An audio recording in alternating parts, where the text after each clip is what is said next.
कौन कौन कह रहा था, अब बोलो। एक तो आदर्श, कुणाल। कुणाल, और सर हित। क्या बोल रहे हो, एक बार सर बोलिए। मैं पूछ रहा हूँ सिंपल हार्मोनिक मोशन में मैंने जो भी पढ़ाया, ऐसे कौन कौन से बच्चे जिनको बिल्कुल कुछ समझ ही नहीं आया, मतलब क्या हुआ क्या नहीं, बिल्कुल एकदम कुछ क्लियरिटी। नहीं है सर। हाँ सर, एक बार रिवाइज कर दीजिए। अच्छा, और बता। माफी। माफी से हाँ माफी लो। और आदर्श हो गया। आदर्श चौधरी। हो गए 8 7 8। सर अरे तो बता सर दिए। अमित। हाँ हाँ, सब ठीक है। तो बता दिया करो जब समझ ना आए, क्योंकि मुझे खुद से भी लग रहा था कि शायद कुछ दिक्कत चल रही है। अब बताओ कहाँ से दिक्कत है, ये बताओ पहले।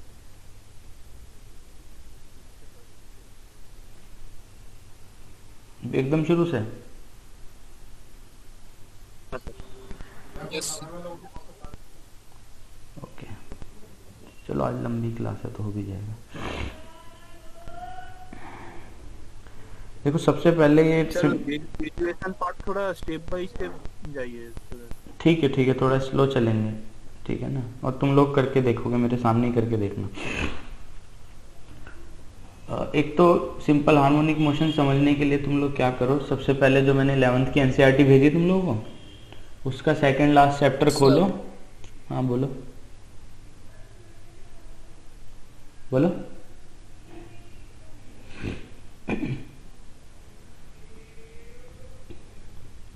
कोई कुछ बोल रहा था।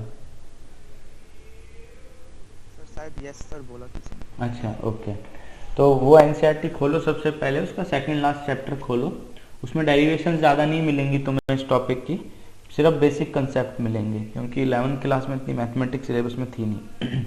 पर वहाँ से एटलीस्ट तुम्हें ये आइडिया लग जाएगा एसएचएम क्या होता है या डैम्ड हार्मोनिक क्या होता है, इनके ग्राफ कैसे बनते हैं। ठीक है, वहाँ से स्टार्ट करना, बिल्कुल बेसिक, सीधा मैथमेटिक्स पे मत आ जाना, नहीं तो समझ नहीं आएगा। ठीक है ना। तो एक एक करके डिस्कस करते हैं, थोड़ा धीरे धीरे चलता हूँ ताकि थोड़ा समझ आए। सबसे पहले ऑसिलेशंस क्या होते हैं।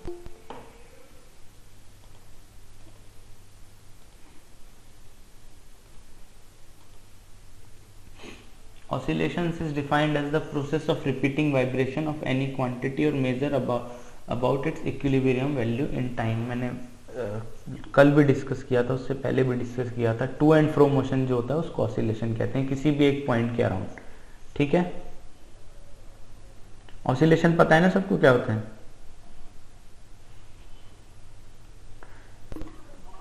The object should repeat it's motion. ठीक है, यस सर। और वाइब्रेशन के बारे, वाइब्रेशन हम तब बोलते हैं जब मैकेनिकल ऑसिलेशन होते हैं, मींस कुछ फोर्स देके या खुद से स्टार्ट कराए होते हैं तो हम वाइब्रेशन वर्ड का यूज करते हैं। ठीक है, और यहाँ पे हम बेसिकली सिंपल हार्मोनिक मोशन पढ़ने वाले हैं। इसमें क्या होता है, the motion, the acceleration is directly proportional to the negative of displacement. और जो मोशन होगी हमेशा मीन पोजीशन के तरफ होगी। जैसे पेन को देखो, इसको अगर मैं इस तरीके से छोड़ता हूँ तो हमेशा अपने सेंटर की तरफ आने की कोशिश में रहता है, चाहे इधर से छोड़ो चाहे इधर से। तो हमेशा ये इसकी मेन पोजीशन है, यहाँ पे आने की कोशिश में रहता है। तो एक्सेलरेशन नेगेटिव ऑफ डिस्प्लेसमेंट के प्रोपोर्शनल भी होगी और हमेशा मेन पोजीशन की तरफ बॉडी जाने की कोशिश करती है। जैसे एक वो बॉल होता है बड़ा सा, उस पर तुम ऊपर से कोई बॉल छोड़ोगे तो कहाँ जाएगी, वो बता सकता है कोई, कैसा मोशन होगा उसका, क्या होगा। सर डाउनवर्ड होगा। बस डाउनवर्ड होगा, और ग्रेविटी। हाँ नीचे आएगा, देखो ग्रेविटी के साथ। नीचे आएगा फिर दूसरी साइड जाएगा, फिर नीचे आएगा फिर दूसरी साइड जाएगा। पर दोनों में से जिस भी साइड जाएगा वो नीचे ही आने की कोशिश में रहेगा, मतलब any time it always try to come back, और एक स्टेज पे आके सेंटर पे आके रुक भी जाएगा, मतलब बार बार मेन पोजीशन को क्रॉस भी करता है और एट लास्ट स्टेज पे वहां आके रुक भी जाता है। तो ये एक एसएचएम है, ये समझ आया सबको एसएचएम क्या होता है।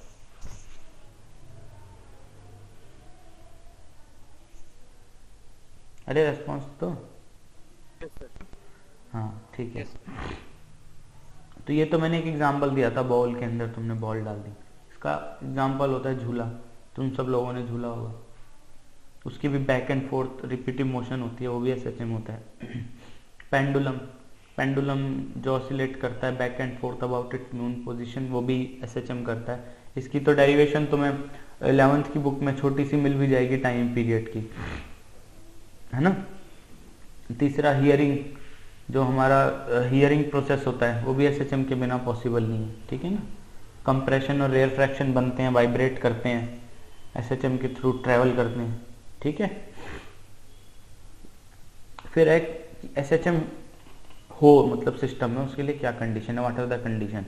3 कंडीशन है। पहला है the system should have restoring force. Restoring force होनी क्यों जरूरी है, कोई बता सकता है? Can anyone tell me why restoring force is necessary? Bring back to mean.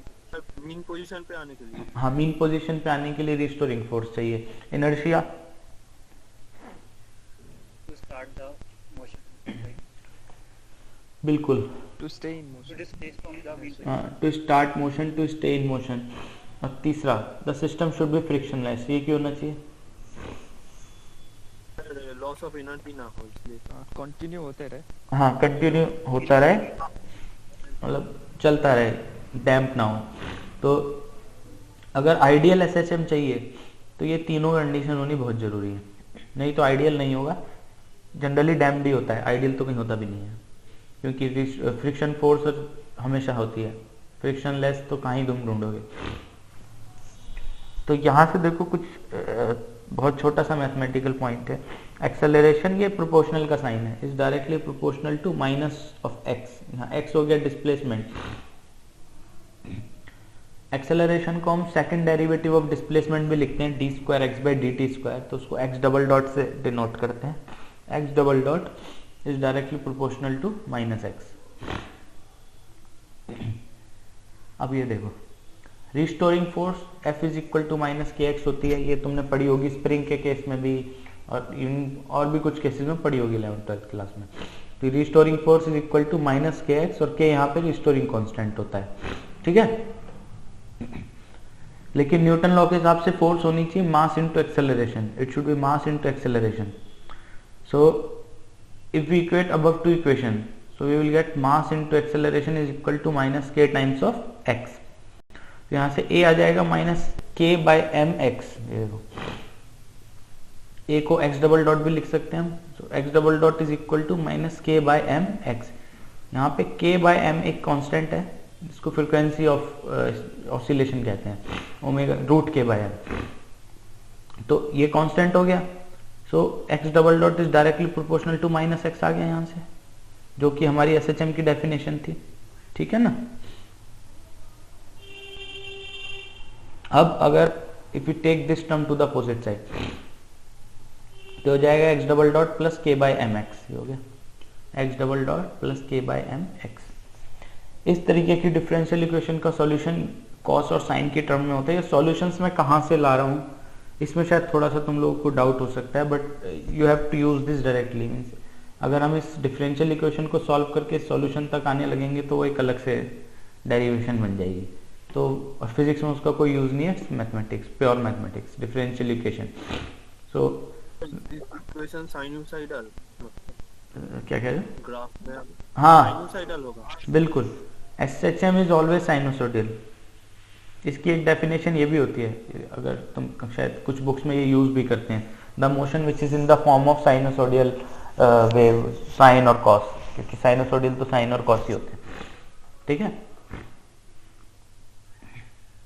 तो इसको if we solve this differential equation we will get this x is equal, क्योंकि ये देखो डिफरेंशियल इक्वेशन है x में है, k बाय m तो constant है, ये हो गया D square X by D T square plus some constant into X.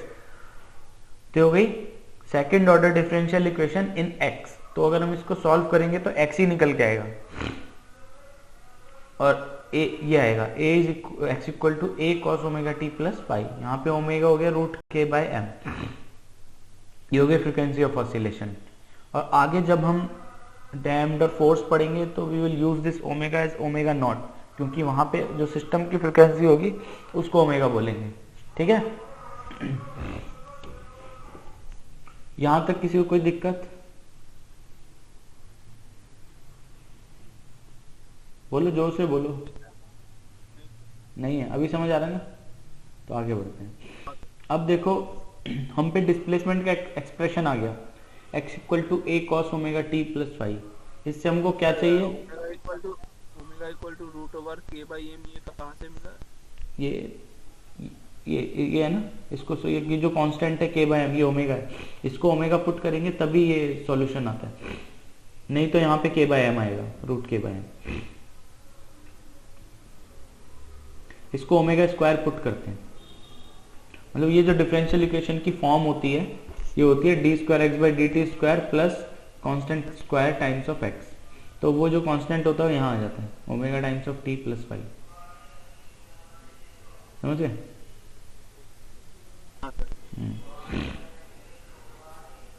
तो now we have the expression of displacement and we want to calculate velocity and acceleration। तो क्या करेंगे? Velocity के लिए फर्स्ट डेरिवेटिव कर देंगे। If we do its first derivative, cos का sine हो जाएगा a sine omega T plus five, और ओमेगा टी का फिर से होगा तो minus a omega cos omega T plus five, ये आ गया वेलोसिटी। और एक्सेलरेशन के लिए वेलोसिटी को फिर से डिफरेंशिएट कर दो, तो हो जाएगा माइनस ए ओमेगा स्क्वायर, ये मैंने गलत लिख दिया, कॉस होगा cos omega T plus five. ये क्लियर है? वेलोसिटी और एक्सेलरेशन के एक्सप्रेशन। Yes, sir. पक्का ना? ठीक है, ये सिंपल डेरिवेटिव, इसमें कुछ नहीं है।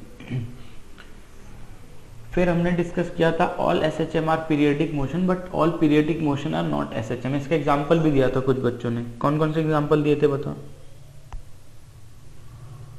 देखो, एसएचएम होगा तो पीरियडिक होगा ही होगा, क्योंकि वो रिपीट करता है अपने मोशन को, बट पीरियडिक हो और एसएचएम ऐसा जरूरी नहीं है। यस बोलो। सर्कुलर मोशन पीरियडिक मोशन है, पर एसएचएम नहीं है। हाँ, और कोई एग्जांपल? एक मोशन ऑफ मून अराउंड अर्थ दिया था शायद किसी ने, है ना? Yes, sir. So, fan was हाँ, और भी हैं बहुत तरीके के फैन है, तो तुम ढूंढ सकते हो, रेगुलर लाइफ में बहुत सारे एग्जांपल मिल जाएंगे। तो एसएचएम है तो पीरियडिक होगा ही होगा, क्योंकि उसकी प्रॉपर्टी वो रिपीट कर रहा है, घूम तो रही है, तो पीरियडिक हो। पर पीरियडिक हो तो एसएचएम हो, ऐसा कोई जरूरी नहीं है। You will find many examples. अब periodic motion, in periodic motion the displacement of an object may or may not be in the direction of restoring force. देखो, एसएचएम की कंडीशन क्या थी? जो हमारी डिस्प्लेसमेंट है हमेशा रिस्टोरिंग फोर्स की डायरेक्शन में होनी चाहिए, पर पीरियडिक मोशन में ऐसा कोई जरूरी नहीं होता। जैसे सर्कुलर मोशन में ही ले लो, उसमें तो ऐसा नहीं होता। पीरियडिक जो मोशन होता है ऑसिलेटरी हो भी सकता है, नहीं भी हो सकता। तीसरा पीरियडिक, इस पीरियडिक मोशन के एग्जांपल ले लो, हैंड्स ऑफ अ क्लॉक, घड़ी की सुइयां, the motion of the wheels of a car, car के पहियों का मोशन जो है, इस तरीके सब सारे मोशन पीरियडिक होते हैं, ठीक है। पर कहीं भी जो हमारी रिस्टोरिंग फोर्स है वो मीन पोजीशन की तरफ नहीं है, ठीक है। फिर था फ्री वाइब्रेशन। फ्री वाइब्रेशन कह लो, फ्री मोशन कह लो, फ्री ऑसिलेशन कह लो, असलियत में ऐसा कुछ होता नहीं है, बस ये इमेजिनेशन है कि अगर तुमने किसी सिस्टम को फोर्स दी और ऑसिलेशन कराई, एक्साइटेड किया, उसके बाद एक्सटर्नल फोर्स हटा दी, है ना, after the vibration have been excited and excited force और एक्सटर्नल फोर्स आर रिमूव्ड, तो क्या होगा? सिस्टम ऑसिलेशन करता रहेगा हमेशा के लिए, इनफाइनाइटी मान लो, क्योंकि कोई अपोजिंग फोर्स है नहीं, तुमने सब हटा दिया, तो डैम्प कैसे होगा? How will it stop? तो इस तरीके के मोशन को हम फ्री वाइब्रेशन कहते हैं।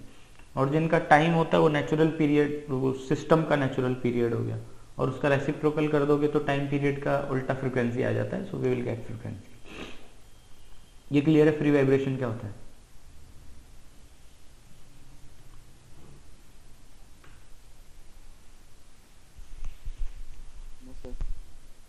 हाँ, क्लियर नहीं है? एक रिपीट करना।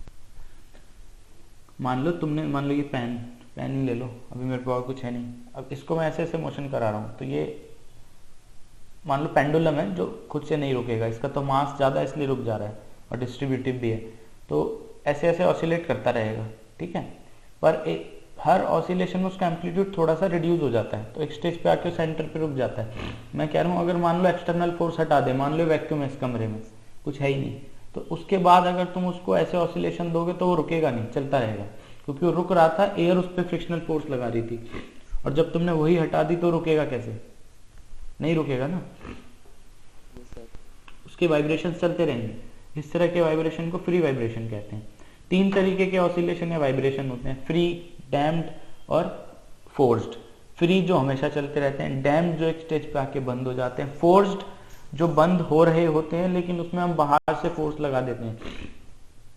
तो जो जैसे मैंने फ्री का एग्जांपल दिया वो फ्री था।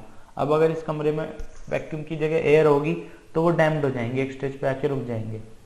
अब थर्ड केस हो गया, इस कमरे में एयर भी है और वो डैम्प्ड हो रहा है, पर मान लो जितनी फोर्स कम हो रही है हम उतनी फोर्स उसको बार बार दे देते हैं, तो उसके ऑसिलेशन फिर से कंटिन्यू चलते रहेंगे, समझ रहे हो। पर ना वो फ्री है ना वो डैम्प्ड है, हमने उसको बाहर से एक्सटर्नल फोर्स अप्लाई करी, तो वो फोर्स वाइब्रेशन कहलाते हैं, ठीक है। तो ये तीनों पॉइंट समझ आ गए। हाँ सर। यार सुरहित तुम हमेशा लेट आते हो, तुम्हारी डांट लगानी पड़ेगी, हैं?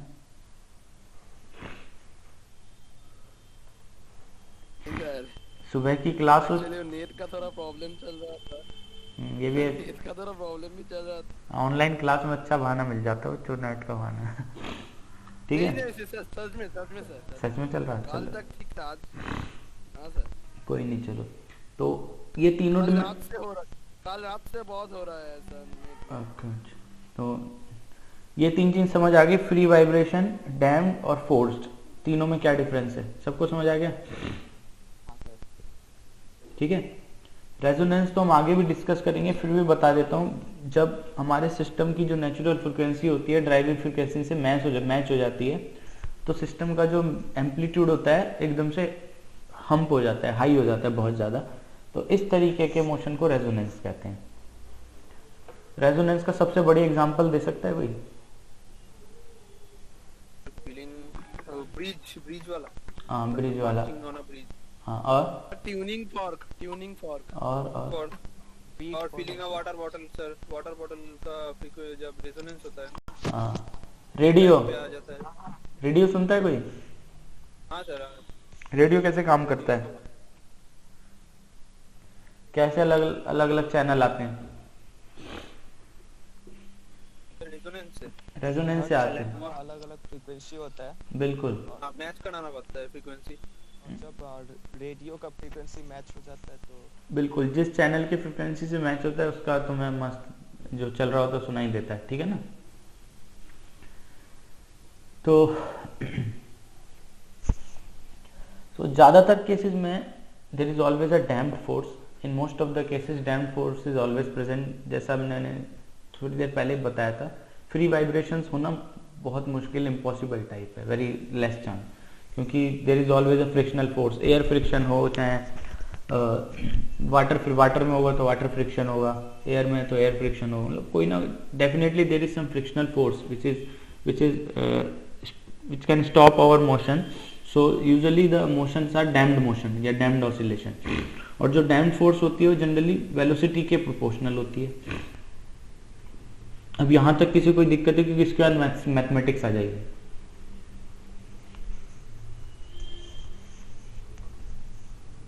सर मेन दिक्कत वो मैथमेटिक्स नहीं है।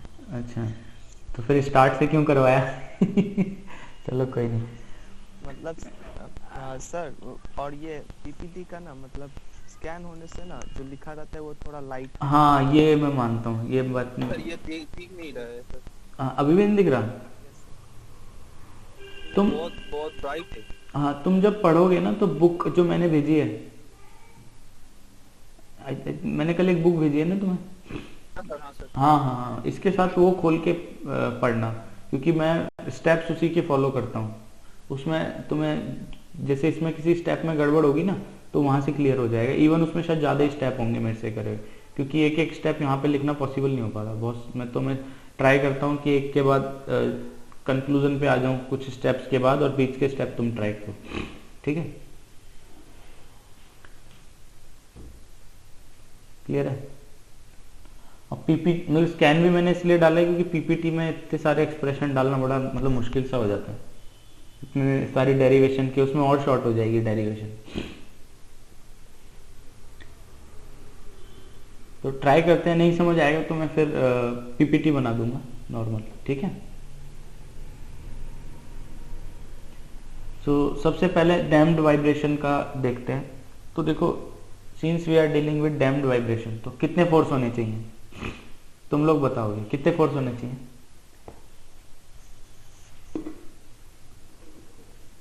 सर एक जो अप्लाई किया और एक जो मतलब कम हो रहा है। अप्लाई तो हमने किया ही नहीं ना अभी, अप्लाई तो फोर्स वाइब्रेशन में करेंगे। तो एक तो रिस्टोरिंग है सर। हाँ एक ही होगा सर। बिल्कुल, एक तो रिस्टोरिंग फोर्स हो गया जो मोशन में लगेगा ही लगेगा, और दूसरा फ्रिक्शन वाला जो है आउट। हाँ डैम्प्ड फोर्स, ठीक है। तो दो फोर्स हो गए, तो force is equal to F1 plus F2 तुम लिख सकते हो अगर चाहो। अगर तुम लोगों पे कॉपी है तो कॉपी पेन साथ में रखो। तो जैसे तुम नेट फोर्स हो गई F को हम लिख सकते हैं F1 प्लस F2। यहाँ पे F1 हो गया हमारा रिस्टोरिंग फोर्स और F2 हो गया डैम्प्ड फोर्स, ठीक है।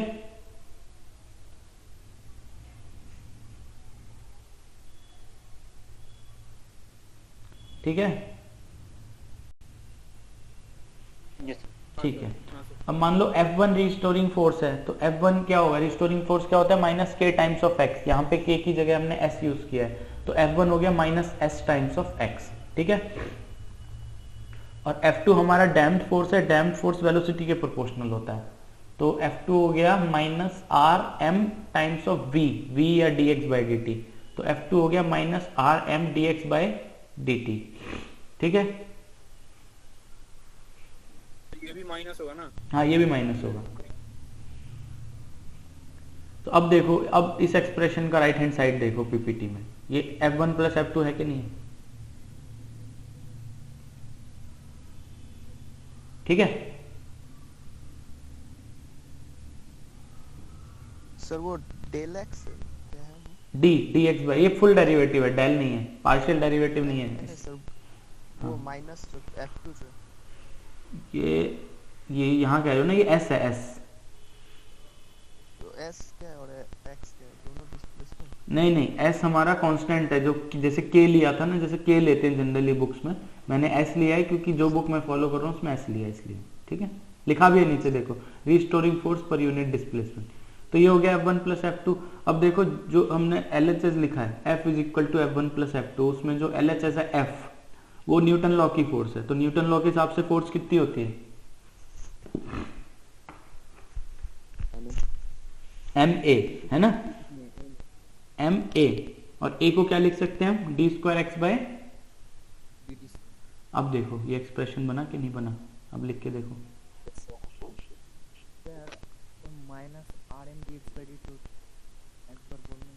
ये डैम्प्ड फोर्स है ना, माइनस आर एम कॉन्स्टेंट है, d x by D t velocity है। Damped force is directly proportional to velocity, ये देखो यहाँ भी लिखा है मैंने। In most of the cases damped force is always present which is proportional to the instantaneous velocity of the body, और dx by dt instantaneous velocity होती है ना, यस सर। ठीक है। तो अब ये एक्सप्रेशन समझ आ गया कहाँ से आया, कैसे आया। इसके बाद जो आप रिजल्ट लिखे हैं minus are M D X T T minus X by C M, ये कैसे आया? यहाँ पे इसको जस्ट सिंपलीफाई, मतलब क्योंकि कहीं कहीं शायद ये सी एम लेके थोड़ा इक्वेशन इजी हो जाएगी, इसलिए ऐसे एस तो एक कांस्टेंट है, ठीक है। हाँ सर। तो इसको हम दूसरे कांस्टेंट में कन्वर्ट कर सकते हैं, ये 1 by C M, that's it, कुछ भी नहीं है, कांस्टेंट ही है। अब मान लो कहीं पे कांस्टेंट है 2, मास है सर, मास है? नहीं नहीं, सी ऑफ एम इज मास नहीं है, ये जस्ट एक, नीचे एम है। हाँ सी के नीचे एम है, ये सुपर स्क्रिप्ट में है। यहाँ आर के साथ भी एम एकदम नीचे है सुपर स्क्रिप्ट में, ठीक है। ये जस्ट अ कांस्टेंट, मान लो आर एम 1/2 है, तो इसको हम 2 कह सकते हैं, जस्ट कांस्टेंट है, कुछ भी नहीं है, ठीक है। तुम कुछ और यूज कर लो, अगर तुम्हें कंफ्यूजन होता है सी एम में आर एम में, तो तुम अपनी मर्जी से कुछ भी यूज कर सकते हो जो तुम्हें अच्छा लगे, ठीक है। जहां भी मैंने कांस्टेंट यूज करें जरूरी नहीं है तुम यही करो, तुम अपने हिसाब से उनको बदल लेना। तो अब ये एक्सप्रेशन में कोई दिक्कत तो नहीं है? नहीं सर। ठीक है। अब जहां भी फर्स्ट डेरिवेटिव होता है उसको x डॉट लिख सकते हैं, जहां भी सेकंड डेरिवेटिव होता है उसको x डबल डॉट लिख सकते हैं। तो x dot D x by D T, x double dot D square X by D T square, और r of m by m को हम 2a पुट करेंगे, और s बाई m को हम omega, s by m omega not square होता है जैसे हमने निकाला भी था, omega is equal to root k by m, ये वही है।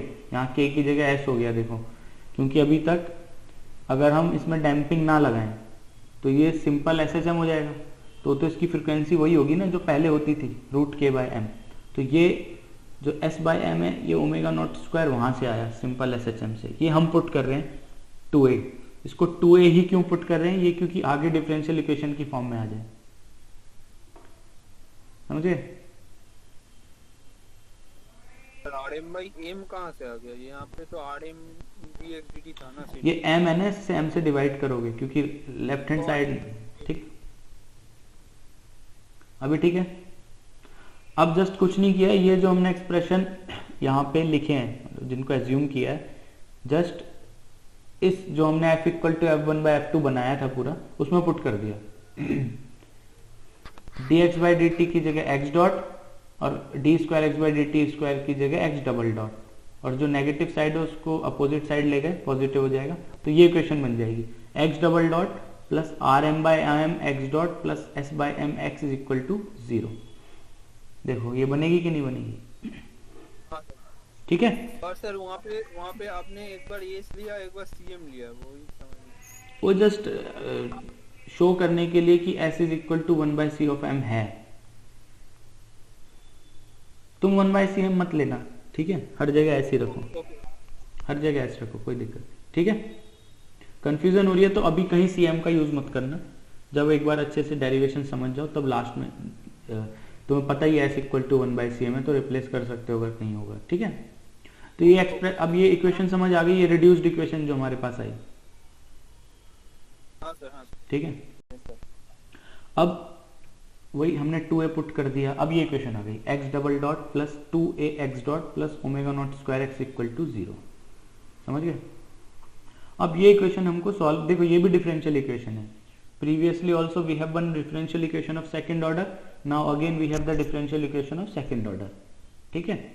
तो अब फिर से एक डिफरेंशियल इक्वेशन आ गई है, हमें इसको भी सॉल्व करना है। इस तरीके के क्वेश्चन को सॉल्व करने के लिए हम hit and trial solution assume करते हैं, और जो ट्रायल सॉल्यूशन हम एज्यूम करते हैं वो इस तरीके का, x is equal to exponential e की पावर माइनस 2a वाला पार्ट एक बार समझिए। 2a मतलब सर आप rm बाई m को 2a लिख रहे हैं? यस। और omega square s by m को? हाँ बिल्कुल, ठीक है? हाँ सर ठीक है, ठीक है ना? हाँ कौन बोल रहा है?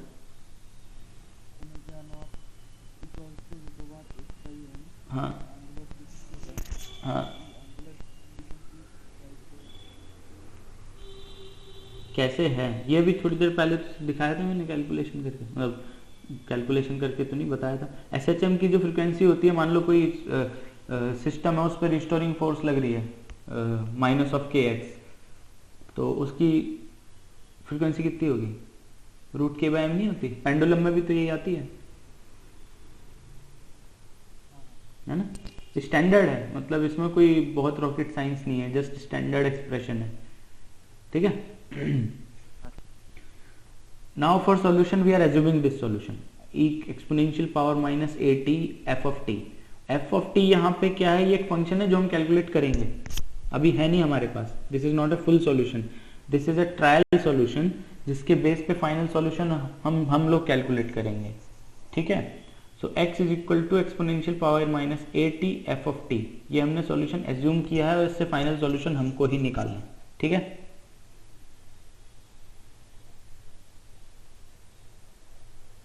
मतलब ऐसे कैसे एज्यूम कर लिया? हाँ ये ट्रायल सॉल्यूशन इसी तरीके के होते हैं जनरली, या तो पीरियडिक फॉर्म में हम डायरेक्ट ले नहीं सकते क्योंकि हमें पता नहीं है, तो एक एक्सपोनेंशियल टर्म लेनी होती है और साथ में f ऑफ t एक फंक्शन लेते हैं। मतलब तुम डिफरेंशियल इक्वेशन पढ़ोगे तो उसमें तुम्हें बताया जाएगा, ये जनरल सॉल्यूशन होते हैं, ठीक है। तो ये हमने एज्यूम किया। अब इसको हमें क्या करना है, we have to put this again in this equation 2। तो इक्वेशन 2 में एक इसका फर्स्ट डेरिवेटिव है, एक इसका सेकंड डेरिवेटिव है। तो फर्स्ट डेरिवेटिव लिया, सेकंड डेरिवेटिव लिया, ये दो स्टेप्स तो मतलब कोई दिक्कत नहीं है ना, ये just first derivative, this second derivative. तुम वेरीफाई कर सकते हो, सेम ही आएगा। आई थिंक किया भी था, अब एक ने किया था और आई थिंक अंकिता ने भी किया, ठीक है।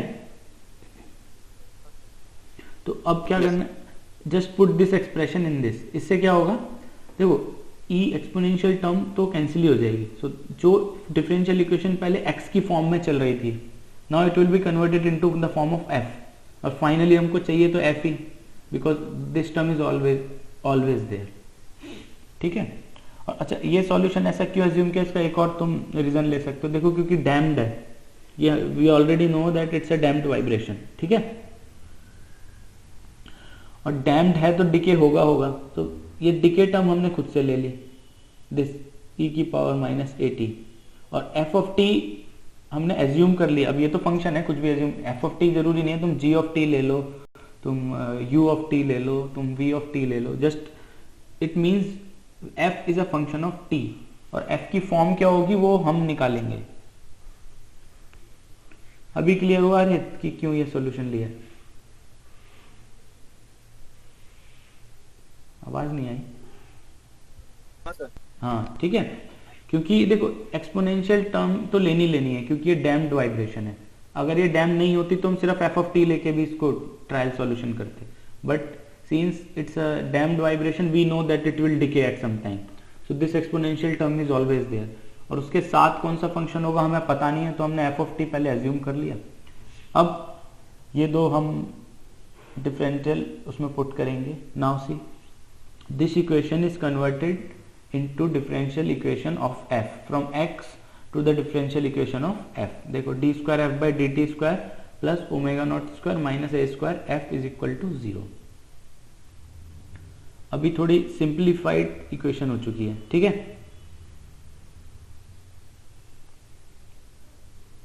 हाँ सर, ठीक। तो यहां तक किसी को कोई दिक्कत की इक्वेशन कैसे आई, the differential equation of f? तो बोलो। मुझे वो लास्ट पेज का वो स्टेप समझ में नहीं आया। Trial solution dx dt equal to, वहां से सर आपने डेरिवेशन किया, मतलब सेकंड डेरिवेटिव निकाला। हाँ, this is first derivative and this is second derivative. Okay okay sir,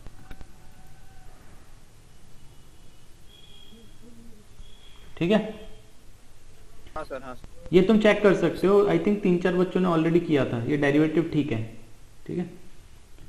तो इसको जस्ट देन इसमें पुट किया है, इस वाली इक्वेशन में पुट किया, कुछ टर्म्स कैंसिल हो गई तो हम इस पे आ गए, तो we will reach to equation 3, ठीक है। अब यहां तक किसी को दिक्कत है तो बताओ, फिर एक एक करके केस डिस्कस करेंगे। बोलो। नहीं है सर, क्लियर है। पक्का? ओके, तो आगे बढ़ते हैं। अब देखो इसमें 3 केस बन सकते हैं। अब तुम सोचोगे 3 केस, मतलब दिमाग में क्वेश्चन आता है वाई 3 केसेस, हम डायरेक्ट भी तो सॉल्व कर सकते थे, we can directly take it solution since we don't know what is the value of omega naught and what is the value of a, and तीनों केस अलग अलग तरह से ट्रीट करेंगे। All 3 cases, if omega naught is equal to a तो वो एक अलग तरीके से बिहेव करता है, if omega naught is greater than a वो एक अलग तरीके से ट्रीट करता है, और omega naught is less than a तो वो अलग तरीके से बिहेव करता है। तो हमको 3 अलग अलग केसेस बनाने पड़ेंगे। So these are the 3 cases. A is greater than omega not, A is equal to omega not, A is less than omega not, ठीक है। ये 3 केस क्यों आ रहे हैं, इसमें कोई दिक्कत? ठीक है, तो सबसे पहला केस डिस्कस करते हैं। A is greater than omega naught, जिसको लार्ज डैम्पिंग कहते हैं। Why it's large damping? क्योंकि देखो डैम्पिंग इस टर्म की वजह से एक्सपोनेंशियल की पावर माइनस AT, और इसमें डिके जो टर्म है ए वो बड़ा है फ्रीक्वेंसी से, सो इसलिए this is a large damping, ठीक है। Since A is greater than omega not, अब हम यहाँ पे हमने कुछ नहीं किया, जो ए के और ओमेगा नॉट के एजम्पशन थे वो पुट किए। ए हमने क्या माना था, आर एम बाई 2m, और ओमेगा नॉट हमने माना था root S by M, just वो पुट किया है। ये देखो, ये और ये, इसमें कोई दिक्कत?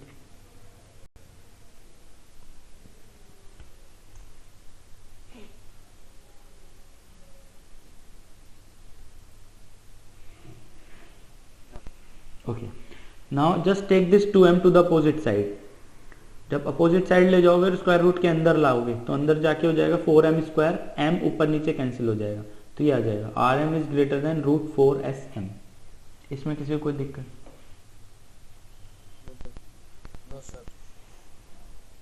पक्का? इसमें ज्यादा कुछ है नहीं, ठीक है। अब आगे बढ़ते हैं। अब इस तरीके की जो डिफरेंशियल इक्वेशन होती हैं, व्हेन सी अगर if a is greater than omega naught, तो you can take this negative common and this will come there. So एक डिफरेंशियल इक्वेशन बेसिकली बन जाएगी d square F by D T square minus a square minus omega not square f. और इस तरीके की differential equation के जो solution होते हैं वो इस तरीके के होते हैं। अब क्योंकि यहाँ पे ओमेगा मतलब ओमेगा नॉट के साथ ए भी है, तो वो पूरा फैक्टर आएगा। देखो, exponential root A square minus omega not square T, या फिर नेगेटिव प्लस माइनस, दो सॉल्यूशन होते हैं, और जो जनरल सॉल्यूशन होता है दोनों का लीनियर कॉम्बिनेशन होता है, लीनियर कॉम्बिनेशन ऑफ बोथ। सो जो हम सॉल्यूशन लेंगे एफ ऑफ टी वो होगा एक, अब कोई भी दो टर्म्स का लीनियर कॉम्बिनेशन कैसे बनाते हैं, कोई बताएगा मेरे को? Anyone? What is mean by linear combination and how to combine two terms?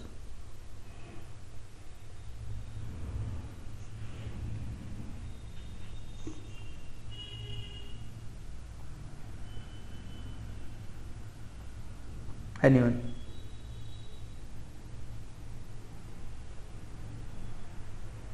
Sir, ax equals to p.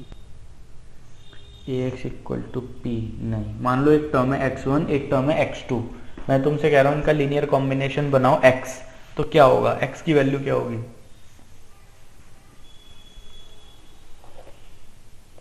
So taking constant like ax1 plus bx2. बिल्कुल ठीक, ये होता है लीनियर कॉम्बिनेशन। मान लो कोई भी दो टर्म्स तुम्हें x1 x2 मैंने दी और मैंने कहा इनका लीनियर कॉम्बिनेशन बनाओ x, तो x होगा a times of x1 plus b times of x2।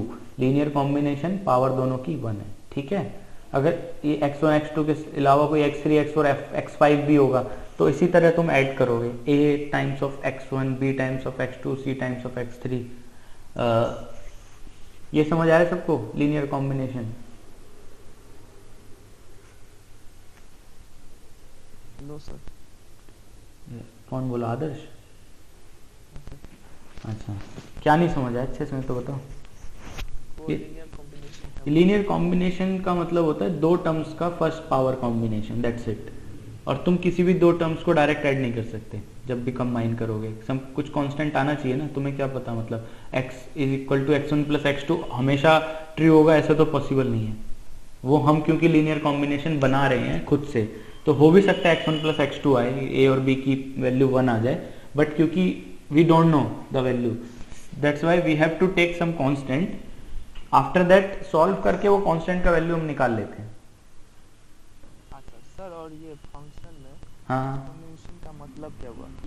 e है, exp और e एक ही चीज है।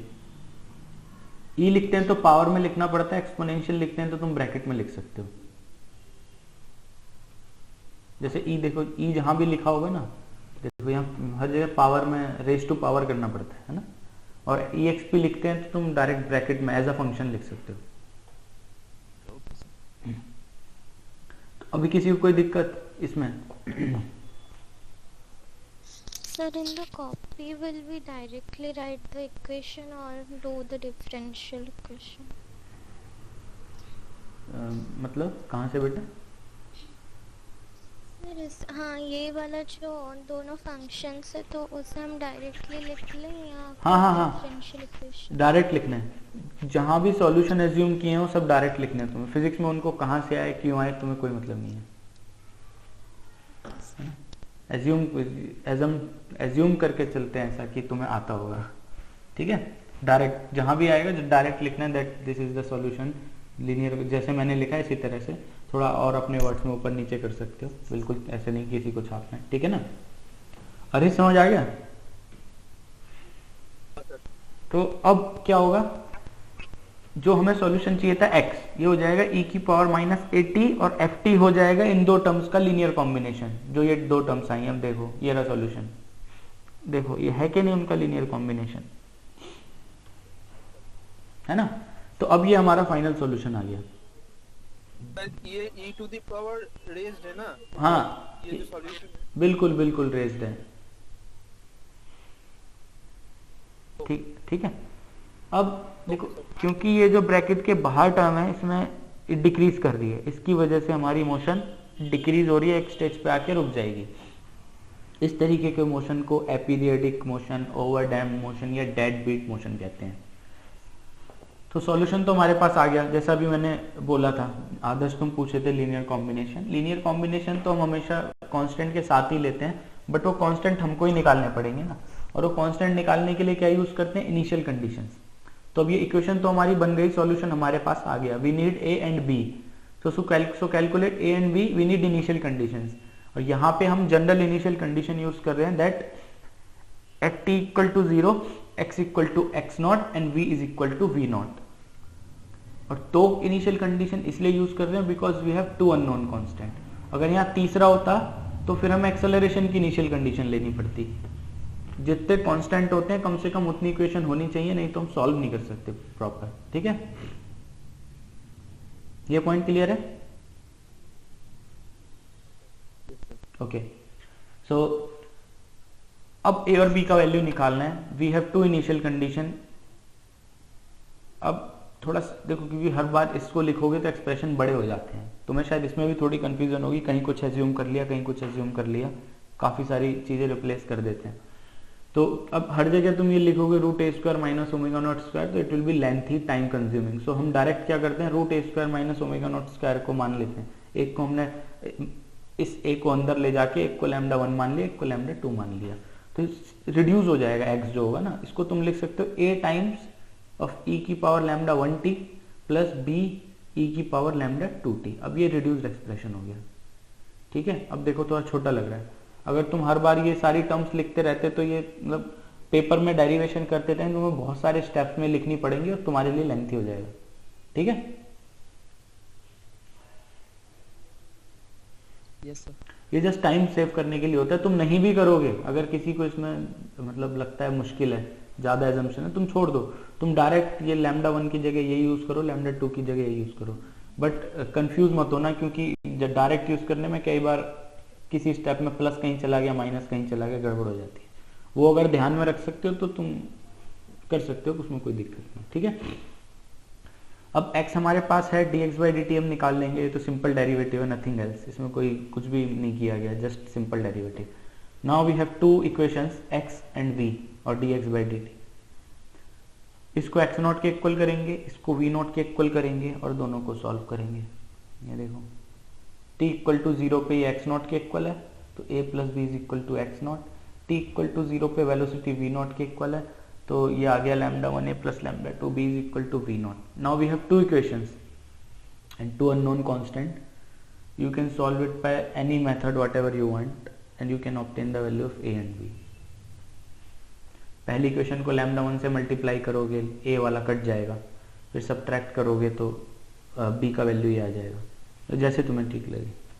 यहाँ तक किसी कोई दिक्कत है, a और b के एक्सप्रेशन निकाल सकते हो ना? या आई थिंक कैलकुलेट भी किए थे 2-3 लोगों ने उस टाइम पे जब मैंने फर्स्ट टाइम पढ़ाया।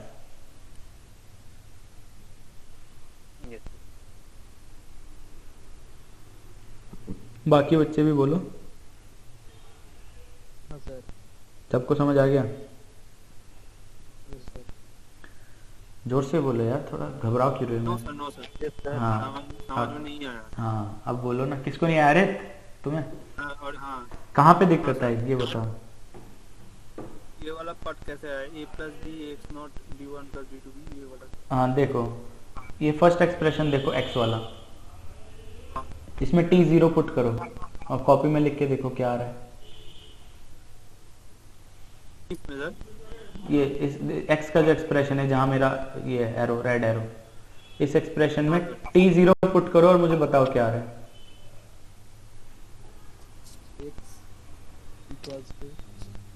a plus b। आ गया। अब ये क्योंकि t इक्वल टू 0 और हमने ऑलरेडी कंडीशन दे रखी है t इक्वल टू 0 पे x x नॉट होगा, तो x की जगह x नॉट पुट कर दो और फिर बताओ क्या आ रहा है।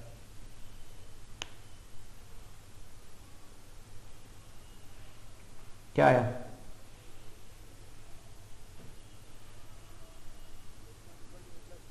हाँ, अब देखो फर्स्ट इक्वेशन ये वाली,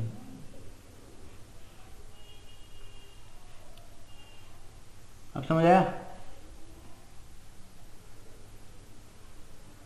एट 0 टाइम हाँ इक्वल टू 0। बिल्कुल। अभी समझ आया कहाँ से आया दोनों इक्वेशन? जोर से, किसी की आवाज आई पर समझ नहीं आई, मतलब सर बट 0 क्यों पुट करूं? अच्छा 0 क्यों पुट करेंगे? टेस्ट में है ना time initial condition t equal to 0 पे गिवन है। अगर तुम्हें एग्जाम में या किसी क्वेश्चन में किसी और टाइम पे गिवन होती है तो तुम वो पुट कर सकते हो, जरूरी नहीं है t इक्वल टू 0 ही गिवन हो। ये तो मैंने दी है, मतलब जनरली जो इनिशियल कंडीशन होती है t इक्वल टू 0 पे गिवन होती है, थोड़ा सिंप्लीफाई करना इजी होता है। हो सकता है तुम्हें कुछ और गिवन हो, at t equal to 6, x equal to 4, इस तरह से, ये भी पॉसिबल है। समझ लो, it's just a particular case of initial condition, it's not necessary कि हमेशा यही केस गिवन होगा। समझे? Okay sir. सो अरे तब समझ आ गया कहां से आई दोनों इक्वेशन? अब सॉल्व तो कर सकते हो ना, ए और बी की वैल्यू निकाल सकते हो, हो जाएगा। हाँ सर। एक बार करके देखो अभी यही वैल्यू आ रही है कि नहीं। अंकिता ने और कुछ बच्चों ने पहले निकाली थी, एक बार फिर से। हाँ सर वो सही है। सही है, ठीक है। हाँ। तो देखो अब एक केस हमारा पूरा हो गया, हमने सॉल्यूशन एज्यूम किया, हमने पुट किया, डिफरेंशियल इक्वेशन मानी, उसके बाद जो आया उसका लीनियर कॉम्बिनेशन लिया, ए और बी का वैल्यू भी निकाल दिया। तो फुल तरीके से हमारा सॉल्यूशन आ चुका है। This is full solution, this, and now we have the value of a and b also, so we have full solution of large damping, a is greater than omega naught। अभी ठीक है रोहित? हाँ sir. और बाकियों को माफी, और सुरहित अब समझ आया पूरा सॉल्यूशन? Yes sir.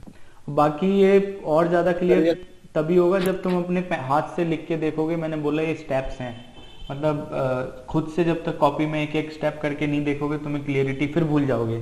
मतलब 3-4 दिन बाद, अगर 5-6 दिन बाद करने की कोशिश करोगे तो भूल चुके होगे। तो बेटर होगा आज ही या कल में टाइम मिले तो एक बार हाथ से एक एक स्टेप लिख के देखना। 1 घंटा लगेगा, इससे ज्यादा नहीं लगेगा, ये तो श्योर है। ठीक है। अब सेकंड केस है क्रिटिकल डैम्पिंग का।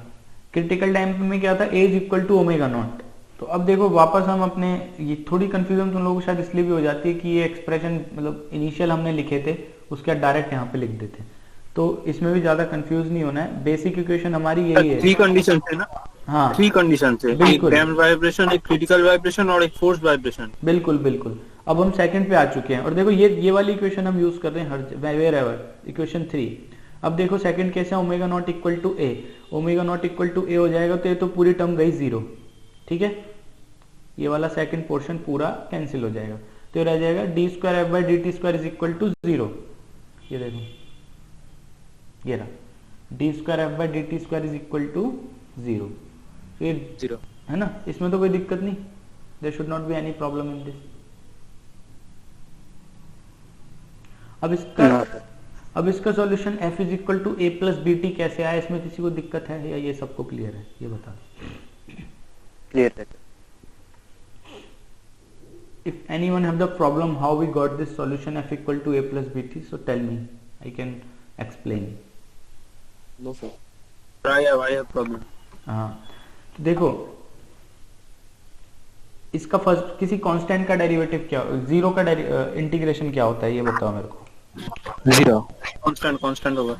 हाँ कांस्टेंट है ना, तो देखो जब इसको तुम फर्स्ट टाइम इंटीग्रेट करोगे डी, क्योंकि दिस इज सेकंड डेरिवेटिव। अच्छा, दो कांस्टेंट आएगा ना? हाँ बिल्कुल, और दो बार एक कांस्टेंट के साथ तुम्हारा टी आएगा क्योंकि वो अच्छा, है ना, तो ये a प्लस बी टी आ गया। Now same which whatever we done in the first case, just put that a plus B T in place of f of t, put किया हमने। अब फिर से हमें a और b तो निकालने हैं, तो फिर से फर्स्ट डेरिवेटिव लिया और फिर से इनिशियल कंडीशन यूज करी, और ये कुछ तो बहुत ईजी है, इसमें तो मतलब कुछ ज़्यादा कैलकुलेशन है नहीं, तो हमें a और b की वैल्यू मिल गई। इसमें कोई दिक्कत?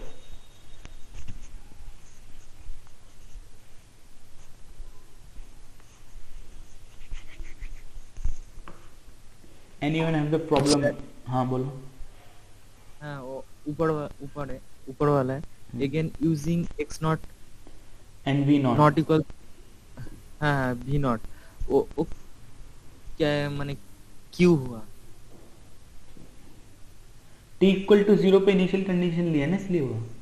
Initial condition t equal to या तो 0 पे होगी, t इक्वल टू 0 पे नहीं गिवन है तो किसी पर्टिकुलर टाइम पे भी गिवन हो सकती है, मतलब ये एक particular case of initial condition है।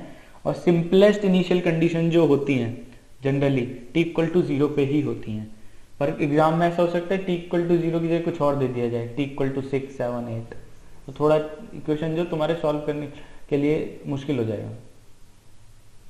ओके सर, समझे? अब यहां तक किसी को कोई दिक्कत?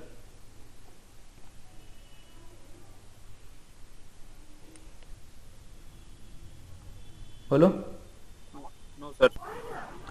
अभी क्लियर है ना सारे स्टेप्स? स्टेप्स ऑलमोस्ट मैंने इसमें किए हुए हैं, एक एक छोटे छोटे स्टेप ही गायब हैं, वो तुम करोगे ना जब तो तुम्हें दिख जाएंगे। और बाकी बुक जो मैंने भेजी है उसको एक बार मैच करके करना, मतलब जब भी कोई भी टॉपिक पढ़ो इसका, उस बुक से थोड़ा साथ में खोल के मैच करके पढ़ना, थोड़ा क्लियरिटी हो जाएगी। ठीक है, तो ये दोनों केसेस का ग्राफ है, since both are aperiodic cases. देखो पीरियड तो कहीं है नहीं, सो ऊपर वाला ओवर डैम, नीचे वाला critically damped. The only difference is critically damped is going to the rest stage faster than the over damped. इसका मैंने रीजन पूछा था तुम लोगों से, किसी को पता है कि ये क्रिटिकली डैम्ड वाला जल्दी क्यों जा रहा है, ओवर डैम्ड वाला देर से क्यों जा रहा है? एनीवन? सर वो इक्वल टू 0 है इसलिए।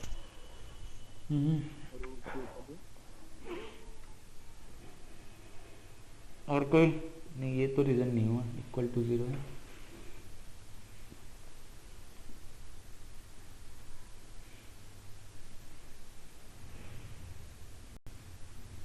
फर्स्ट केस में a is less than omega not था ना, सेकंड में a is equal to a ही बड़ा हो गया यहाँ पे। अब थर्ड केस में और बड़ा हो जाएगा तो और पीछे जाएगा, पर वहाँ पीरियडिक मोशन हो जाते हैं। ठीक है, और सेकंड रीजन ये होता है कि ये ब्रैकेट टर्म देखो, फर्स्ट टर्म अगर तुम सेम भी ले लो तो ये ब्रैकेट टर्म इसमें जल्दी डिके होगी, उसमें तो एक्सपोनेंशियल थी ब्रैकेट टर्म भी। See this is exponential term, it will take some time to decay. और इसमें देखो लीनियर टर्म है, ये तो एकदम तुरंत ही डिके हो जाएगी। तो इन दोनों का जो कॉम्बिनेशन होगा वो पिछले वाले से जल्दी डिके होगा। ठीक है, एक्सपोनेंशियल कभी भी एकदम से डिके नहीं होता ना, ऐसे स्मूथली ग्राफ आता है बिल्कुल। तो इसमें उसमें दो एक्सपोनेंशियल है, इसमें एक एक्सपोनेंशियल हटके लीनियर हो गया, लीनियर तुरंत डिके हो जाता है। ठीक है, तो अब थर्ड केस है, कोई कुछ बोल रहा है क्या?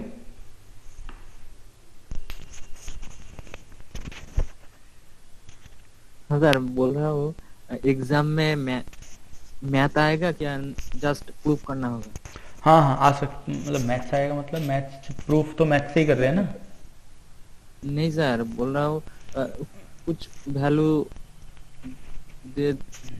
देगा तो वो वैल्यू पुट करके मैथ करना होगा क्या, जस्ट प्रूफ करना? डेरिवेशन आ सकता है, इस मॉड्यूल से डेरिवेशन आ सकता है, और एक आएगा ही आएगा, चाहे फोर्स्ड वाला है चाहे डैम्ड वाला है।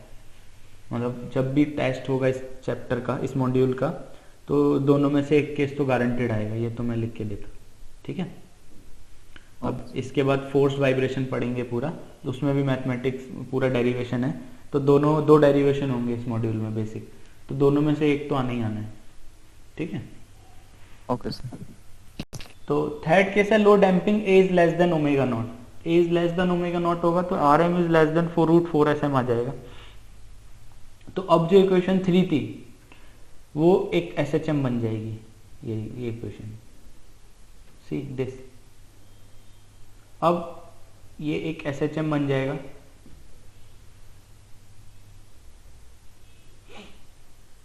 है ना। और इसकी फ्रीक्वेंसी कितनी होगी, तो जो हमने पहले केस पढ़े थे उसमें ए तो होता नहीं था, ओनली डैम्पिंग तो होती नहीं थी, only omega is there, so frequency omega not हो जाती थी या √k/m। अब यहाँ पे क्योंकि ए आ चुका है तो फ्रीक्वेंसी मॉडिफाई हो चुकी है, frequency will be omega naught square minus a square. ठीक है, इसमें किसी को कोई दिक्कत कि इसको SHM क्यों कह रहे हैं?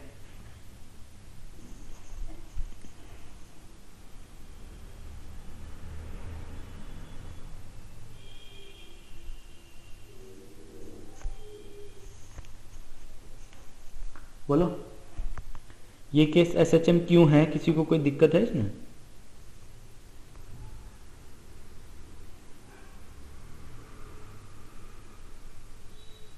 ये वाला नहीं क्लियर, क्यों कह रहे हैं, मतलब ये कर कैसे रहे हो ये तो पता है कि क्यों कह रहे हैं। देखो ये देखो, ये हो गया, ये omega naught is greater than a है तो it will be as it is. इसको तुम अपोजिट साइड ले जाओगे तो नेगेटिव हो जाएगा, d²f/dt² is equal to negative of f। यानी बेसिकली अगर f को हम डिस्प्लेसमेंट बोलें तो acceleration is directly proportional to negative of displacement. तो क्या हुआ, ये SHM हुआ ना। ठीक है, इसलिए इस केस को SHM बोल रहे हैं। और किसी को प्रॉब्लम? बोलो। अरे आदर्श गायब हो गए दोनों, समझ आ गया? यस सर, आज अच्छा से है। अच्छे से है, आगे बढ़े अब। हाँ सर ठीक है। तो ये SHM का केस है। And since whenever we have a SHM, जो सॉल्यूशन होता है वो साइन कॉस की फॉर्म में होता है, साइन कॉस का लीनियर कॉम्बिनेशन होता है। तो जहां हमने फर्स्ट केस में सॉल्यूशन एक्सपोनेंशियल की टर्म में एज्यूम किया था, आया था कैलकुलेट करके, यहाँ पे देखो f अब हमारा ये हो जाएगा, f of t is equal to a of cos √ω0² minus a square times of t plus b sine √ω0² minus a square times of t। अब ये हो गया, ये फिर से हमारा जनरल सॉल्यूशन है।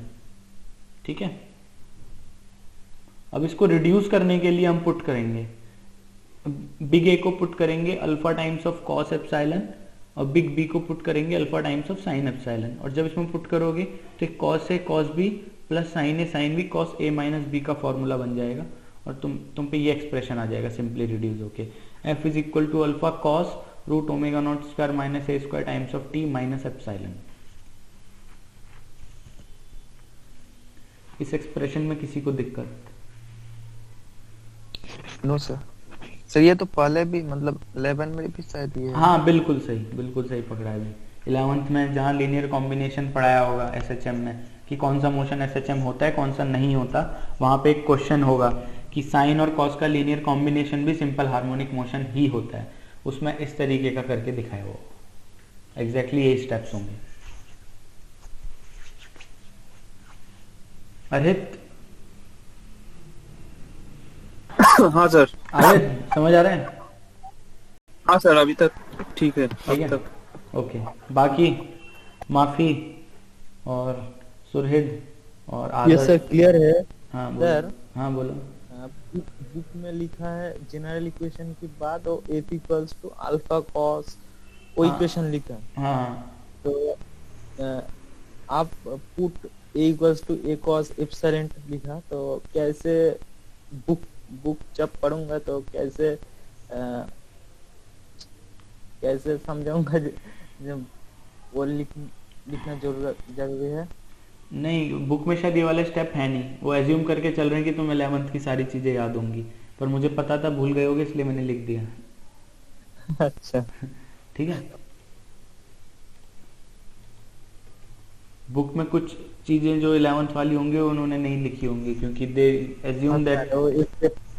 हाँ स्टेप जंप हाँ, इसलिए ये पुट करे बिना आएगा नहीं। ठीक है, So if we want to calculate alpha from these two, we can take square and add. तो अल्फा स्क्वायर हो जाएगा a square plus b square. अगर एप्सिलॉन निकालना है तो इनको डिवाइड कर सकते हैं. Epsilon is equal to tan inverse b by a.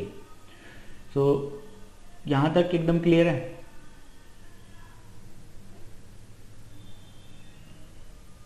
हाँ सर क्लियर है। So now what we have to calculate, अगर हमको फुल सॉल्यूशन चाहिए तो हमें क्या निकालना है, कोई बता सकता है? What we need to calculate for our full solution?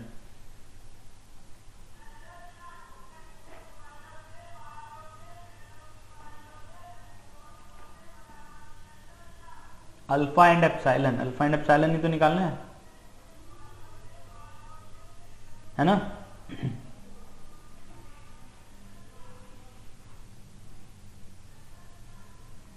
Yes sir. एक ही बच्चे की आवाज आई है, सारे सो गए क्या? Yes sir. सो गए मतलब यस सर मतलब सो गए? नहीं सर, मतलब अल्फा और एप्सिलॉन यानी मॉर्निंग क्लास है, नींद आ सकती है। सर एक बार रिपीट करिए सर ये वाला। हाँ अरे सो गया था पक्का। सोया नहीं। हाँ कौन सा स्टेप रिपीट कर रहे हैं बताओ? सर ओवरलोड हो रहा है। ओवरलोड हो रहा है एक साथ। हाँ थोड़ा सा और पढ़ाऊंगा फिर रोक देंगे। हाँ कहाँ पे गड़बड़ कंफ्यूजन हो रही है बताओ?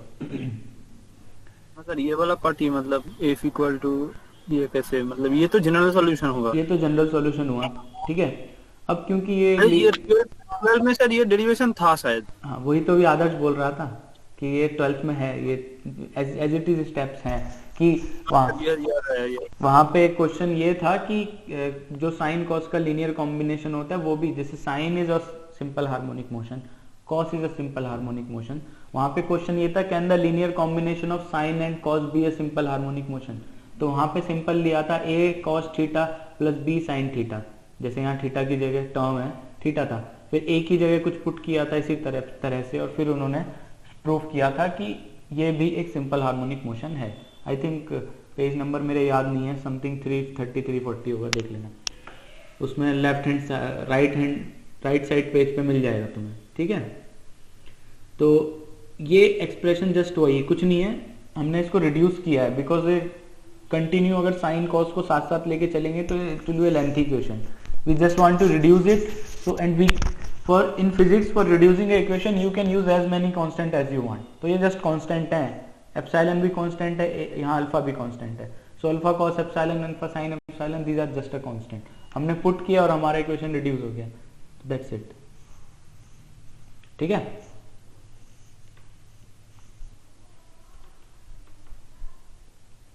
क्लियर? सर ये एसएचएम में इतना सारा कांस्टेंट्स है और मतलब सबको याद रखना मुश्किल है। हाँ ये तो याद करना, मतलब सब सब्स्टिट्यूशन भी सब किसी का हर जगह पे नया नया आ रहा है। हाँ ये थोड़ा, तभी मैं बोल रहा हूँ ना, ये पूरा मैथ्स है, हाथ से करके देखोगे तो याद हो जाएगा एक दो बारी, मतलब एक बारी में शायद ना हो पर दो बार तो करना ही पड़ेगा, मतलब इसका कोई उपाय नहीं है। या फिर किसी को ज़्यादा अच्छे से रट्टा करने की आदत है तो वो डायरेक्ट रट भी लेते हैं, मतलब मेरे से तो नहीं होता था और ना अभी भी होता है, पर किसी की प्रैक्टिस है तो वो एक बारी में रट भी लेता है देख के अच्छे से, फिर ऐसा कैसा छाप देता है। पर मैं फिर भी प्रेफर करूँगा कि एक बार हाथ से करके देखो अच्छे से, ताकि स्टेप्स क्लियर हो, एक स्टेप से अगले स्टेप पे हम कैसे आ रहे हैं। खुद करोगे तो बहुत जल्दी क्लियर होगा, ठीक है। Yes sir. तो अब देखो, इनके क्या बोल रहे हैं सर? हमें इनके क्वेश्चन कहाँ मिलेंगे? नहीं वॉइस क्लियर नहीं, फिर से रिपीट करें। क्वेश्चंस, इनके क्वेश्चंस कहाँ मिलेंगे? क्वेश्चंस जो ट्यूट में देता हूँ, और क्वेश्चन चाहिए तो मैं भेज दूंगा, लिंक भेज दूंगा, नहीं तो गूगल कर सकते हो questions on simple harmonic motion करके, जो मैंने बुक भेजी उसमें भी शायद कुछ होंगे, ठीक है। मैं तो भी आया हूँ, मुझे पता नहीं कहाँ पे है बुक। कौन तुम कौन बोल रहा है? सर तरुण। तरुण, अच्छा ओके तरुण यार, अपना रुको, आदर्श यार इसको लिंक भेज दो, अब मैं स्क्रीन अपनी कॉप अप करूंगा तो है ना दिक्कत होगा। ये एक लिंक भेज रहा है, उस ग्रुप को ज्वाइन कर लेना, ठीक है। Okay sir. उसमें तुम्हें मिल जाएंगे नोट्स, बुक सब। Okay sir. तो ये फाइनल सॉल्यूशन हो गया, जस्ट हमने जो निकाला पुट किया, तो x का सॉल्यूशन आ गया अल्फा e की power minus 80 cos root omega not square minus a square t minus epsilon. अब ये ऑसिलेटरी है, previous two cases are not oscillatory and this is oscillatory solution, और इसकी फ्रीक्वेंसी जो टाइम पीरियड है 2 pi root omega not square minus a square. ये question मैं 2 class से कंटिन्यूसली पूछ रहा हूँ कि ये टाइम पीरियड कैसे आया, कोई बता सकता है क्या? कि आप कोई कैलकुलेट कर पाया? सर वो टाइम पीरियड कैलकुलेट करना भूल गए। भूल गए? अच्छा चलो कोई नहीं, कॉपी पेन लो, मैं बताता हूँ कैसे आया। सर 1 बाय फ्रीक्वेंसी से होगा क्या? 1 बाय फ्रीक्वेंसी से बेटा हो तो जाएगा, पर कैसे करोगे, मतलब मेरे को एग्जैक्टली स्टेप बताओ। Sir time period is equal to 1 by frequency, तो आपने पिछले स्लाइड्स में लिया था कि angular frequency root over omega not square minus a square है, और जनरल में फ्रीक्वेंसी ओमेगा बाय 2 पाई होता है, तो 1 बाय एफ करके 2 पाई ऊपर चला जाएगा और नीचे ये वाला। बिल्कुल ठीक है, ऐसे भी आ जाएगा, बिल्कुल ठीक है। एक और तरीका ये है, तुम क्या कर सकते हो, तो ये सबको समझ आया क्या बोला अंकिता ने, या किसी को नहीं आया? आ गया ना? एक और तरीका ये, देखो यू कैन जस्ट पुट, देखो अगर मान लो इसका टाइम पीरियड कैपिटल टी है, सो यहाँ पे तुम कैपिटल टी पुट करोगे, cos omega naught square minus a square small T plus capital T, उसके बाद ये अपना वैल्यू रिपीट करेगा। लेकिन कॉस और साइन का एक्चुअल जो पीरियड होता है कितना होता है, कोई बता सकता है मेरे को? Can anyone tell me what is the actual time period of cos and sine wave in terms of pi? 2 pi. तो उसके बाद जो भी आएगा तुम्हारा second term root omega not square minus a square times of capital t, उसको 2 पाई के equal रख दो, तो कैपिटल टी आ जाएगा 2 pi upon root omega not square minus a. ऐसे 11th में निकालते थे। 11th में तुम देखोगे, चैप्टर थोड़ा सा गो थ्रू करोगे तो 11th में ऐसे कैलकुलेट करते थे। पर ये फ्रीक्वेंसी वाला मेथड भी ठीक है, since we know its reduced frequency is root omega not square minus a square, so we can directly use t is equal to 2 pi by frequency, और frequency हमें पता ही है। now clear? Yes sir. okay, ये sir लेकिन वो फिर भी clear नहीं हुआ, वो cos theta cos omega naught square minus उससे कैसे निकाले? क्या कैसे निकाले? सर वो इक्वेशन से कैसे निकाले टाइम पीरियड को क्लियर नहीं। अच्छा ओके, एक मिनट यार। अच्छा लो कॉपी पेन लो अपना। हाँ सर लिया? Yes sir. As it is ये इक्वेशन लिखना एक्स वाली, बस ये टी है ना स्मॉल टी, इसकी जगह टी प्लस कैपिटल टी कर देना, T plus capital T.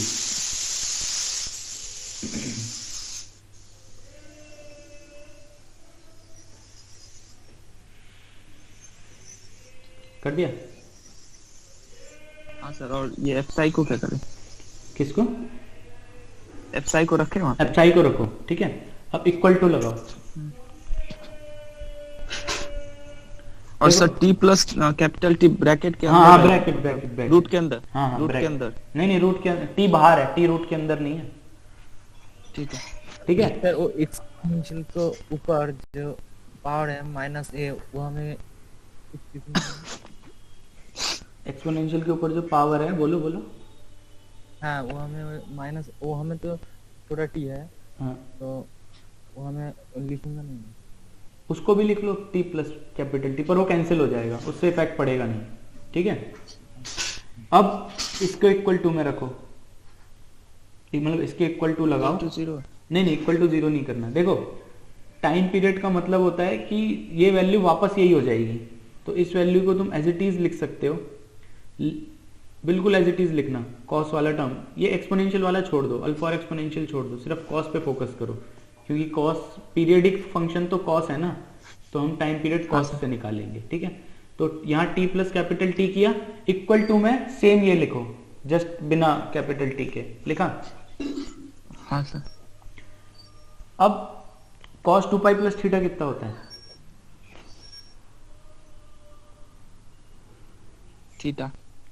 cos 2 pi plus theta cos theta होता है, है ना। तो तुम इस टर्म के साथ 2 पाई ऐड कर सकते हो ना। फिर से इक्वल टू में लिखो, अब 2 पाई ऐड करना।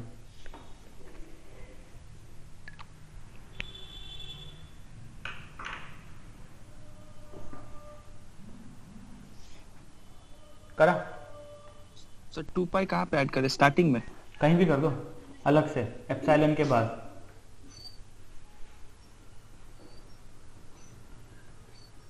हाँ सर। अब जो तुमने first T plus capital T किया था और जो 2 पाई ऐड किया है, इन दोनों को कंपेयर करो, इन दोनों में क्या डिफरेंस है? 2 पाई का 2 पाई का तो और है, T का। T into root omega not square minus a square भी तो होगा, वो ब्रैकेट में है ना कैपिटल टी। हाँ सर। तो अब जब तुम इन दोनों को इक्वेट करोगे तो कॉस चला जाएगा, एप्सिलॉन चला जाएगा, स्मॉल टी चला जाएगा, रह क्या जाएगा? T capital t into root omega not square minus a square is equal to 2 pi, है ना? 2 पाई। और यहाँ से कैपिटल टी क्या आ जाएगा? 2 pi upon root omega not square minus, यही आएगा ना? हाँ सर। हाँ अब समझ आ गया? जी sir. Yes sir, yes sir. Okay, बाकी लोग भी कर रहे थे या नहीं? अरे मुझे डाउट है हाँ, किसको डाउट है बोलो। सर, हम जब 2 पाई करेंगे सर, टी प्लस करेंगे तो कोस की वैल्यू तो वही जाएगी, बट बाहर भी सब उसके टी है, तो एक्स की वैल्यू तो चेंज होगी ना। पर हम टाइम पीरियड तो सिर्फ कॉस और साइन से निकालेंगे ना, ये तो डिके टर्म है, it doesn't matter to us. Sir x अलग अलग टाइम के लिए तो एक्स की अलग अलग वैल्यू आएगी, तो अलग अलग वैल्यू ले सकते हैं हम। ये वो तो आती ही है क्योंकि ये डैम टर्म है, डिके होगा। देखो इसका ग्राफ ऐसा आता है, वैल्यू तो आएगी अलग, ये देखो ये है डैम्ड ग्राफ, देख रहे हो? वैल्यू तो अलग है ही ना, एम्पलीट्यूड डिक्रीज हो रहा है। Yes sir. The only thing is it's periodic, और उस पीरियड का टाइम हम कैलकुलेट, टाइम पीरियड हमें कैलकुलेट करना है, वो सिर्फ कॉस और साइन फंक्शन से आएगा, उसमें एक्सपोनेंशियल का कोई रोल नहीं है। Okay sir. ठीक है, अभी सबको समझ आया कि कैसे टाइम पीरियड निकाला? अर्हित यस सर, अभी आगे समझ? Yes sir. तो यहां तक किसी को कोई दिक्कत? सर हाँ, कोई कुछ बोल रहा है, बोलो बोलो बोलो, कौन बोल रहा है? नो सर बोला सर। अच्छा, नो सर बोला, ठीक है। तो देखो अब हम पे सॉल्यूशन आ गया, अगला स्टेप है हमारा अल्फा। और पढ़ना है या सैचुरेशन हो रहा है?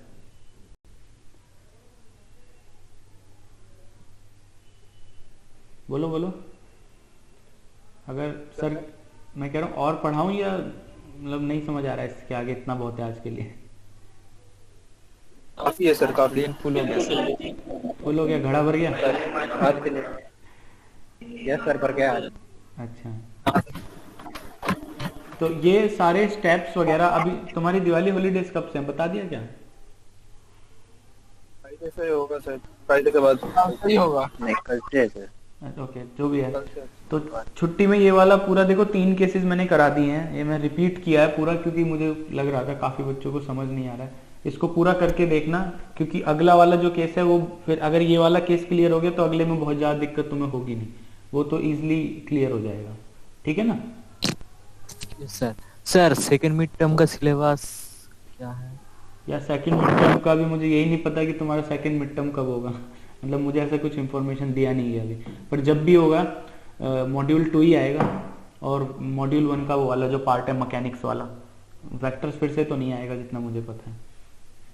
मतलब मॉड्यूल 2 अगर पूरा हो गया, होपफुली हो जाएगा, तो मॉड्यूल 2 और जो मॉड्यूल 1 में जो सेकंड पार्ट है मैकेनिक्स वाला, वो ये 2 आएंगे। ठीक है? Okay sir. सर मुझे तो लग रहा था ये मेरा मॉड्यूल 2 एकदम बेकार हो ही जाएगा, अच्छा, लेकिन आप सही टाइम पे रिवाइज करवा दिए। थैंक अभी यू। समझ आ गया पूरा?